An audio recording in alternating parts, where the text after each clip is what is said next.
My name is Jill Stegman. I live in Grover Beach, and my family has suffered because of limits that politicians put on injured patients in 1975 that have never been updated.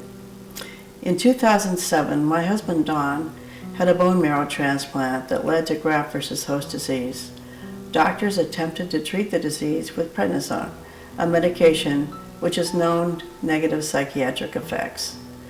The prednisone took a huge toll on Don's mental health.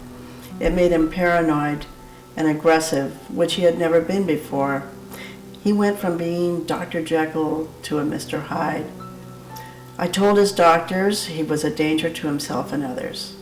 I pleaded with them to get my husband psychiatric help, but they played down his deteriorating mental health and assured me that he would be fine if they just tapered him off the prednisone. I didn't even get a referral or advice on how to manage Don's symptoms. I watched him slip into a deep depression and felt helpless. Just as I began an independent search for mental health care, Don hit an all-time low. He died by suicide before he even had a chance to find a psychiatrist. I was in the middle of calling doctors' offices when he ran out the door. He was found dead later that day with a self-inflicted gunshot wound.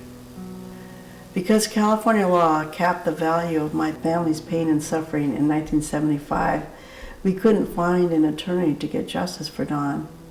Please join me to prevent this from happening to other families by updating the 45-year-old limits on injured patients' rights for today's standards.